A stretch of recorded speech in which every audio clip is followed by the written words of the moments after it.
একাদশ শ্রেণী, বিষয় সংস্কৃত। তোমাদের দ্বিতীয় সেমিস্টারে আছে প্রতিজ্ঞা সাধনম নামক গদ্য। আমি আগের ভিডিওতে এই গদ্যটির বিষয়বস্তু এবং এই গদ্যটির কিছুটা অংশ পড়িয়েছি। তার লিঙ্ক এই ভিডিওর ডেসক্রিপশন বক্সে দিয়ে দেব। তোমরা আগে ওই দুটি ভিডিও দেখবে, তারপর এই ভিডিওটা দেখবে। সেখানে এসএকিউ প্রশ্ন নিয়ে আলোচনাও আছে। তাবদকস্মাৎ উত্থিত মহান ঝঞ্ঝাবাত। তাবদকস্মাৎ উত্থিত সন্ধি বিচ্ছেদ করলে হবে তাবৎ যুক্ত অকস্মাৎ যুক্ত উত্থিত। বাংলা মানেটা বলছি। তাবৎ ততক্ষণ পর্যন্ত, অকস্মাৎ হঠাৎ, উত্থিত উৎপন্ন হলো, মহান জোরালো বা প্রবল, ঝঞ্ঝাবাত বৃষ্টির সঙ্গে ঝড়। একঃ সায়ং সময় প্রযুক্তঃ স্বভাববৃত্ত অন্ধকারঃ। একঃ সায়ং সময় প্রযুক্তঃ বাংলা অর্থ হলো এক সন্ধ্যার সময়, স্বভাববৃত্তঃ স্বাভাবিক, অন্ধকারঃ অন্ধকারকে। স চ দ্বিগুণিত মেঘমালাভি। স সেটি, দ্বিগুণিতঃ দ্বিগুণ করল, মেঘমালাভি মেঘমালার দ্বারা। বাংলা অনুবাদটা আরেকবার বলছি।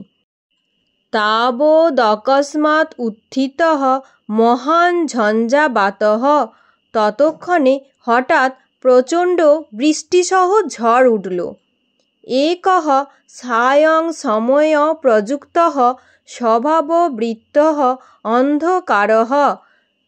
স চ দ্বিগুণিত মেঘমালাভি এক সন্ধ্যাবেলার স্বাভাবিক অন্ধকার মেঘমালার দ্বারা দ্বিগুণ হল। পরের লাইনটা দেখো। ঝঞ্ঝাবাত উদ্ধূতৈ রেণুভি শীর্ণপত্রৈ কুসুমপরাগৈ শুষ্কপুষ্পৈশ্চ পুনরেষ দৈগুণ্যং প্রাপ্তঃ। বাংলা অর্থটা বলছি। ঝঞ্ঝাবাতোদ্ধূতৈ বাংলা অর্থ হলো ঝড় বৃষ্টির ফলে উৎপন্ন, রেণুভি ধুলার দ্বারা, শীর্ণপত্রৈ ঝরে পড়া পাতার দ্বারা, কুসুমপরাগৈ ফুলের পরাগ দ্বারা, শুষ্কপুষ্পৈ শুকনো ফুলের দ্বারা, চ এবং, পুন আবার, দৈগুণ্যম দ্বিগুণতা, প্রাপ্তঃ পাওয়া হয়েছে এমন। ঝোড়ো বাতাসের ফলে উৎপন্ন ধুলো, ঝরা পাতা, ফুলের পরাগ এবং শুকনো ফুলের দ্বারা এই অন্ধকার পুনরায় দ্বিগুণ হল। ঝঞ্ঝাবাতোদ্ধূতৈ সন্ধি বিচ্ছেদ করলে হবে ঝঞ্ঝাবাত যুক্ত উদ্ধূতৈ। পুনরেষ সন্ধি বিচ্ছেদ করলে হবে পুন যুক্ত এষঃ। পরের লাইনটা দেখো। ইহ এখানে, পর্বত শ্রেণীত পর্বত শ্রেণী, পর্বত শ্রেণী থেকে পর্বত শ্রেণীগুলি, বনাৎ বনানি বন থেকে বনগুলি, শিখরাৎ শিখরাণি চূড়া থেকে বা শৃঙ্গ থেকে চূড়াগুলি বা শৃঙ্গগুলি, প্রপাতাৎ প্রপাতান ঝর্ণা থেকে ঝর্ণাগুলি, অধিত্যকাৎ অধিত্যকাঃ মালভূমি থেকে মালভূমিগুলি, উপত্যকাৎ উপত্যকাঃ উপত্যকা থেকে উপত্যকাগুলি, ন কোऽপি সরলমার্গঃ ন না, সরল সমান, মার্গঃ পথ, কোऽপি কোনো, ন কোऽপি সরলমার্গ কোনো সরল রাস্তা নেই। নানুদ্ভেদিনী ভূমি, কোথাও সমতল ভূমি নেই। পন্থা অপি চ নাবলোক্যতে, তাছাড়াও পদগুলি দেখা যাচ্ছে না। নাবলোক্যতে সন্ধি বিচ্ছেদ করলে হবে ন যুক্ত অবলোক্যতে। নানুদ্ভেদিনী সন্ধি বিচ্ছেদ করলে হবে ন যুক্ত অনুদ্ভেদিনী। অনুদ্ভেদিনী কথার অর্থ হলো সমতল ভূমি। বাংলা অনুবাদটা আরেকবার বলছি। ইহ পর্বতশ্রেণীত পর্বতশ্রেণীহি, এখানে রয়েছে পর্বতশ্রেণী থেকে পর্বতশ্রেণী। বনাদ বনানি, বনগুলির পর বনগুলি। শিখরাৎ শিখরানি, শিখরগুলির পর শিখরগুলি। প্রপাতাৎ প্রপাতান, জলপ্রপাতগুলির পর জলপ্রপাতগুলি। অধিত্যকাত অধিত্যকাহা, মালভূমি থেকে মালভূমিগুলি। উপত্যকাত উপত্যকাহা, উপত্যকা থেকে উপত্যকাগুলি। ন কোপি সরলমার্গঃ, কোনো সরল রাস্তা নেই। নানুদ্ভেদিনী ভূমি, কোথাও সমতল ভূমি নেই। পন্থা অপি চ নাবলোক্যতে, তাছাড়াও পথগুলি দেখা যাচ্ছে না। পরের লাইনটা দেখো। ক্ষণে ক্ষণে, মুহুর্মুহু। হয়স্য, ঘোড়ার। ক্ষুরা, ক্ষুর। চিক্কণ, চকচকে বা মসৃণ। পাষাণ খণ্ডেষু, পাথরের টুকরোগুলিতে। প্রস্খলন্তি, পিছলে যাচ্ছে। ক্ষণে ক্ষণে ঘোড়ার খুরগুলি মসৃণ পাথরখণ্ড থেকে পিছলে যাচ্ছে। পদে পদে, প্রতিটি পদে। দোধূয়মানাহা, কাঁপতে থাকা বা দুলতে থাকা। বৃক্ষ শাখাহা, গাছের ডালগুলি। সম্মুখম, সামনে। আঘ্নন্তি, আঘাত করছে। প্রতিটি পদে কাঁপতে থাকা গাছের ডাল সামনে ধাক্কা দিচ্ছে। পরং, কিন্তু। দৃঢ় সংকল্প অয়ং, দৃঢ় সংকল্প বা দৃঢ় প্রতিজ্ঞ। দৃঢ় সংকল্প অয়ং সন্ধি বিচ্ছেদ করলে হবে দৃঢ় সংকল্প যুক্ত অয়ম। সাদি, অশ্বারোহী। ন, না। স্বকার্যাৎ, নিজের কাজ থেকে। বিরমতি, বিরত হচ্ছে না। ন সাকার্যাৎ বিরমতি, নিজের কাজ থেকে বিরত হচ্ছে না।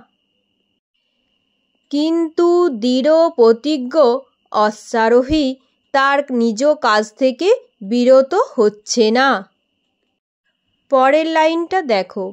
পরিত, চারিদিকে।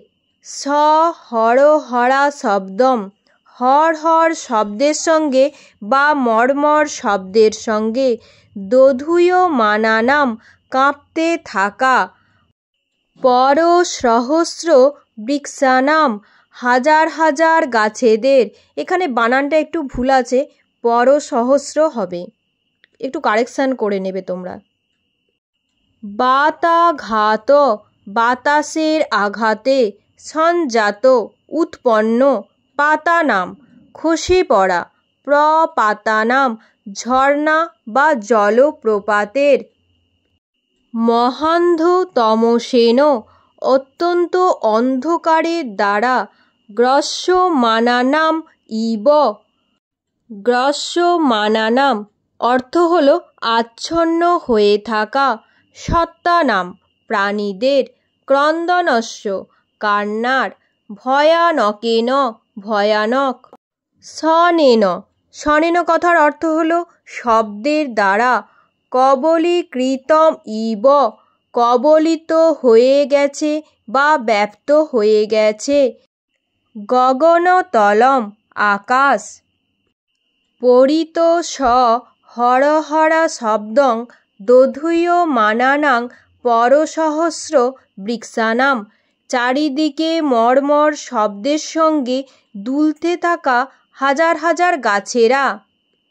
বাতাঘাত সঞ্জাত পাষাণ পাতানাং প্রপাতানাম। বাতাসের আঘাতে ঝর্ণাধারায় খসে পড়া পাথর। মহান্ধ তমসেন গ্রস্যমানানাম ইব সত্তানাম ক্রন্দনস্য চ ভয়ানকেন শনেন কবলীকৃতম ইব গগনতলম।